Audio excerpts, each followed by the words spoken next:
And Rochester residents keep up with rising housing costs. ABC 6 News investigates the affordable housing crisis.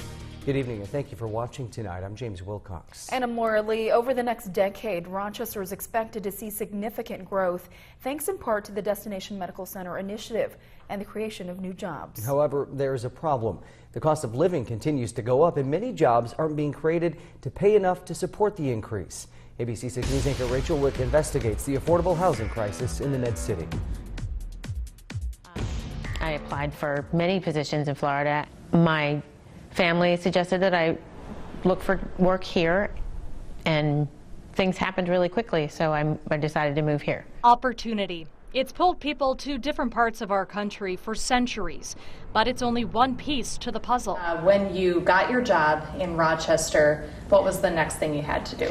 Finding a place to live. With her dog in tow and hopes of a washer-dryer hookup, Belinda Brusch had simple requests. But she quickly realized her idea of simple came at a price. At least $800 if you want to live in a more modern, contemporary building. I would love to purchase a small home. It is the American dream. But like many, Belinda's dream has been put on hold. My credit's really good. It's just I don't have the down payment. So then what?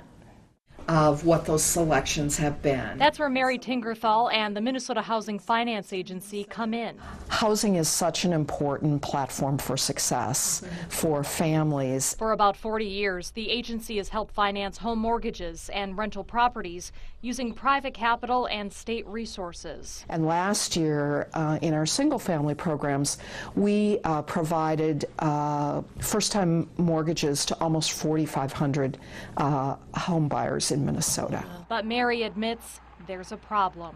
Across the board, whether it's home ownership or rental, we really do have an affordability crisis. The word affordable is a tricky word because what exactly does it mean? So we like to talk in terms of workforce-priced housing and then further narrow that definition to people that are making 80% of area median income or less. Stephen Borkhardt, the development officer for the Rochester Area Foundation, says this burden is forcing people to find housing further away from their work. But then you have a daily transportation cost.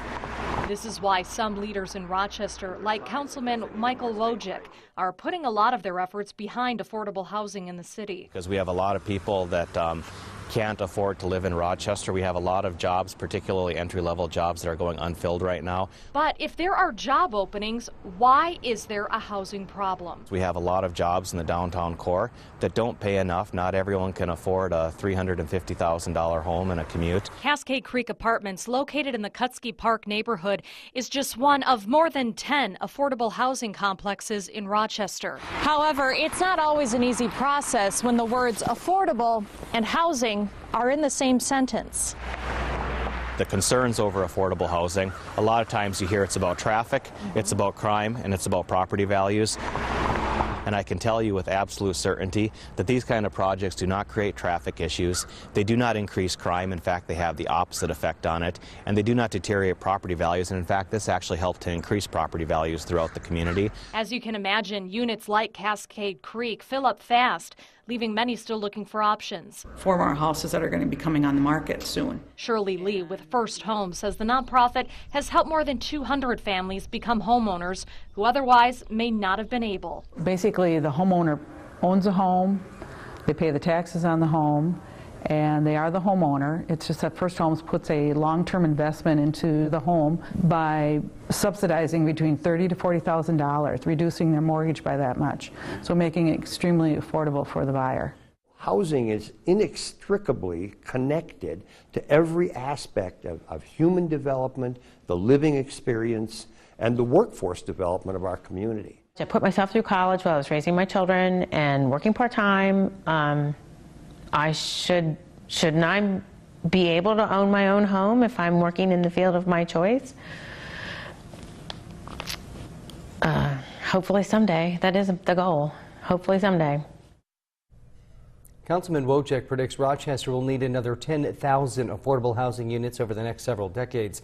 Currently, 5 projects are in the works, which will create around 200 units. Meantime, over the last year, a number of organizations have been working on an affordable housing plan for Olmsted County. Details are expected to be released this spring.